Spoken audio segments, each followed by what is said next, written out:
Hello friends, welcome back to coastal sports. ఇది IPL 2025. ఇక్కడ ఒక్క రోజులో సీన్ రివర్స్ అయిపోతుంది. ఒకవైపు భువి తన గతాన్ని బయటపెడుతుంటే ఇంకోవైపు బీసీసీఐ బ్యాట్స్ను టార్గెట్ చేస్తుంది. గాయాలతో ప్లేయర్లు వెనక్కి వెళ్తుంటే కొత్త టాలెంట్ ముందుకు వస్తుంది. ఆటలో మ్యాజిక్, డ్రామా, ఎమోషన్ అన్నీ ఒక్కచోటే. ఆర్సీబీ తరపున భువనేశ్వర్ కుమార్ షాకింగ్ కామెంట్ చేశాడు. కేకేఆర్కి సపోర్ట్ చేసినంటూ. బీసీసీఐ బ్యాట్ సైజ్ చెక్ చేసే కొత్త రూల్ తీసుకొచ్చింది, అది కూడా మ్యాచ్ మధ్యలోనే. సిఎస్కే గుంటూరు షేక్ రషీద్ అదరగొట్టాడు. ధోని కామెంట్స్ వైరల్ అవుతున్నాయి. ఎస్ఆర్హెచ్ జంప గాయంతో అవుట్, అతని స్థానంలో విధ్వంసకర ప్లేయర్ జట్లోకి ఎంట్రీ ఇచ్చాడు. ఇలాంటి ఫుల్ ఫైరింగ్ అప్డేట్స్ మొత్తం ఈ వీడియోలో తెలుసుకుందాం. ఈ వీడియోని చివరి వరకు చూడండి. ఫ్రెండ్స్, మన భువనేశ్వర్ కుమార్ ఇప్పుడు ఆర్సీబీకి అద్భుతంగా బౌలింగ్ చేస్తున్న సంగతి తెలిసిందే కదా. కానీ ఇప్పుడే ఓ షాకింగ్ కామెంట్ చేశాడు టీఆర్ఎస్ పాడ్కాస్ట్లో. భువి డైరెక్ట్గా ఏం చెప్పాడో తెలుసా? 2008లో ఐపీఎల్ మొదటి సీజన్లో నేను కేకేఆర్కి సపోర్ట్ చేశా. కారణం ఎవరో తెలుసా? షారుఖ్ ఖాన్. అవును, మన బాలీవుడ్ బాద్షా షారుఖ్ ఖాన్ ఫ్యాన్ ఈ భువనేశ్వర్ కుమార్. టీఆర్ఎస్ పాడ్కాస్ట్లో రణవీర్తో మాట్లాడుతూ భువి ఇలా అన్నాడు: షారుఖ్ అంటే నాకెంతో ఇష్టం. ఆయన చాలా హంబుల్గా ఉంటాడు, కలిసినప్పుడు ఫ్రెండ్లా మాట్లాడతాడు. అందుకే మొదటి సీజన్లో నేను కేకేఆర్కి సపోర్ట్ చేశా. అంతేకాదు, భువనేశ్వర్కు ఇష్టమైన షారుఖ్ మూవీస్ కూడా చెప్పేశాడు. రామ్ జానే, కుచ్ కుచ్ హోతా హై, వైలెట్ డూప్లికేట్ ఇవన్నీ భువి ఫేవరెట్ సినిమాలట. ఇప్పుడేమో భువి ఎస్ఆర్హెచ్ నుంచి ఆర్సీబీకి వచ్చేశాడు. అది కూడా ఏకంగా 10.75 కోట్లు పెట్టి తీసుకున్నారు. 2025 ఐపీఎల్ సీజన్లో ఇప్పటి వరకు 5 మ్యాచ్లు ఆడాడు, 6 వికెట్లు తీశాడు. 7.84 ఎకానమీతో 24.83 యావరేజ్తో మొత్తం 19 ఓవర్లు వేశాడు. ఆర్సీబీ కూడా ఫుల్ ఫామ్లో ఉంది. 6 మ్యాచ్ల్లో 4 విజయాలు సాధించింది. 8 పాయింట్లతో ప్లస్ 0.672 నెట్ రన్ రేట్తో పాయింట్స్ టేబుల్లో ప్రస్తుతం 3వ స్థానంలో ఉంది. అయితే ఆర్సీబీ నెక్స్ట్ మ్యాచ్ ఎప్పుడంటే ఏప్రిల్ 18న పంజాబ్ కింగ్స్తో చిన్నస్వామి స్టేడియం బెంగళూరులో మ్యాచ్ జరగబోతుంది. ఒక్క మాటలో చెప్పాలంటే భువనేశ్వర్ కుమార్ ఎస్ఆర్హెచ్ లెజెండ్ నుంచి ఇప్పుడు ఆర్సీబీ హీరోగా మారాడు. ఫ్రెండ్స్, ఈ సీజన్లో ఐపీఎల్ చూస్తుంటే గమనించారా? మధ్యలో ఎంపైర్లు ఆటగాళ్ళ బ్యాట్స్ను చెక్ చేస్తున్నారేంటి అని డౌట్ వచ్చిందా?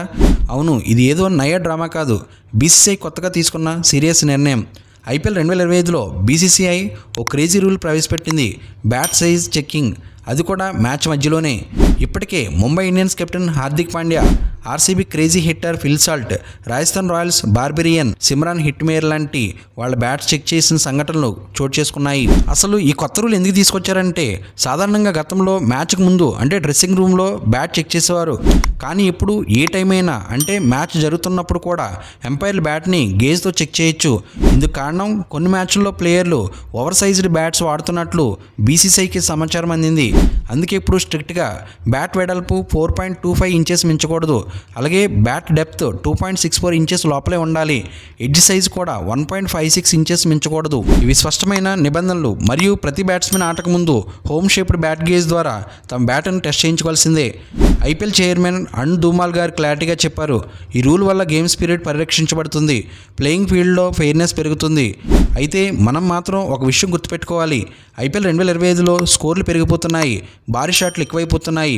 ఇది ఫ్యాన్స్కి ఎంటర్టైన్మెంట్ అయితే బీసీసీఐ మాత్రం ఆన్ ఫీల్డ్ న్యాయానికి బాగా ఫోకస్ పెట్టింది. మీరేమంటారు ఫ్రెండ్స్? ఈ కొత్త బ్యాట్ చెకింగ్ రూల్ వల్ల ఏమైనా బిగ్ హిట్టర్లు ప్రభావితం అవుతారా, లేదా ఇది ఒక పాజిటివ్ స్టెప్ అనిపిస్తుందా? మీ ఆలోచనలను కామెంట్లో చెప్పండి. ఇది ఇలా ఉండగా, సిఎస్కే టీంలో గాయం కారణంగా రుతురాజ్ గైక్వాడ్ టోనీకి దూరం కావడం, అతని స్థానంలో ధోని మళ్ళీ కెప్టెన్గా బాధ్యతలు చేపట్టడం చకచక జరిగిపోయాయి. 5 వరుస పరాజయాల తర్వాత చెన్నై సూపర్ కింగ్స్ మరో విజయాన్ని అందుకుంది. ఐపీఎల్ 2025 సీజన్ను గెలుపుతో ఆరంభించిన చెన్నై ఆ తర్వాత వరుసగా 5 మ్యాచ్ల్లో ఓడింది. ఇక లక్నో సూపర్ జెయింట్స్తో జరిగిన పోర్లో చెన్నై సూపర్ కింగ్స్ 5 వికెట్ల తేడాతో విజయం సాధించింది. తొలుత లక్నో సూపర్ జెయింట్స్ 20 ఓవర్లో 7 వికెట్ల నష్టానికి 167 పరుగులు చేసింది. అనంతరం చెన్నై 19.3 ఓవర్లో 5 వికెట్లు కోల్పోయి లక్ష్యాన్ని ఛేదించింది. ధోని, శివన్ దుబేలు మ్యాచ్ను ఫినిష్ చేశారు. ఇక ఈ మ్యాచ్ ద్వారా గుంటూరు కుర్రాడు షేక్ రషీద్ ఐపీఎల్లో చెన్నై తరపున అరగంటం చేశాడు. ఓపెనర్గా వచ్చిన షేక్ రషీద్ 27 పరుగులు చేశాడు. ఇందులో 6 4లు ఉండడం విశేషం. ప్రాపర్ టెక్నిక్తో బౌండరీలు బాదాడు. ఇక మ్యాచ్ అనంతరం షేక్ రషీద్పై ధోని ఆసక్తికర కామెంట్ చేశాడు. షేక్ రషీద్ అందరిలాంటి ప్లేయర్ కాదంటూ కామెంట్ చేశాడు. అతడి దగ్గర అద్భుతమైన షాట్స్ ఉన్నాయని కితాబిచ్చాడు. గత కొన్నేళ్లుగా షేక్ రషీద్ చెన్నైలో ఉంటున్నాడని, ఆటలో చాలా మార్పులు వచ్చినట్లు తెలిపాడు. ఇది అతడికి ఆరంభం మాత్రమే అంటూ కామెంట్ చేశాడు. ఈ మ్యాచ్లో చెన్నై సూపర్ కింగ్స్ విజయం సాధించిన పాయింట్ల పట్టికలో మాత్రం ఎటువంటి మార్పు జరగలేదు. చెన్నై ఇంకా 10వ స్థానంలోనే కొనసాగుతుంది. ఇదిలా ఉండగా ఐపీఎల్ 2025లో సన్ రైజర్స్ హైదరాబాద్కు గట్టి ఎదురుదెబ్బ తగిలింది. ఆ జట్టు స్టార్ స్పిన్నర్ ఆడమ్ జంప గాయం కారణంగా ఈ ఏడాది సీజన్లో మిగిలిన మ్యాచ్లు మొత్తానికి దూరమయ్యాడు. ఆడమ్ జంపా మోకాలి గాయంతో బాధపడుతున్నాడు. గాయం నుంచి కోలుకునేందుకు జంపా తిరిగి ఆస్ట్రేలియాకి వెళ్ళిపోయాడు. ఈ క్రమంలో జంపా స్థానాన్ని కర్ణాటక ప్లేయర్ స్మరణ్ రవిచంద్రన్తో SRH భర్తీ చేసింది. 30 లక్షల కనీస ధరకు రవిచంద్రన్ని సన్ రైజర్స్ సొంతం చేసుకుంది. అతని రీప్లేస్మెంట్ను IPL అడ్వైజరీ కమిటీ ఆమోదించింది. 21 ఏళ్ల ఎడమ చేతి వాటం బ్యాటర్ గత ఏడాది కర్ణాటక తరపున ఫస్ట్ క్లాస్ క్రికెట్లో అడుగుపెట్టాడు. మొత్తం 3 ఫార్మాట్లోనూ అద్భుతంగా రాణిస్తున్నాడు. కర్ణాటక తరపున స్మరణ్ 7 ఫస్ట్ క్లాసు, 10 లిస్ట్ ఏ, 6 T20 మ్యాచ్లు ఆడాడు. 2024-25 సయ్యద్ ముస్తక్ అలీ ట్రోఫీ సీజన్లో స్మరణ్ అసాధారణ ప్రదర్శన కనబరిచాడు. కర్ణాటక ఆటగాడు 6 మ్యాచ్ల్లో 34 సగటుతో 170 పరుగులు చేశాడు. స్మరణ్కు అద్భుతమైన పవర్ హిట్టింగ్ స్కిల్స్ ఉన్నాయి. అయితే ఈ ఏడాది మార్చిలో రాయల్ ఛాలెంజర్స్ బెంగళూరు స్మరణ్ను ట్రయల్స్కి పిలిచింది. ఎవరైనా గాయపడితే అతన్ని జట్టులోకి తీసుకోవాలని RCB భావించింది. కానీ అంతలోనే రవిచంద్రన్ను SRH సొంతం చేసుకుంది. ఫ్రెండ్స్, ఈ వీడియో నచ్చితే లైక్ చేయండి.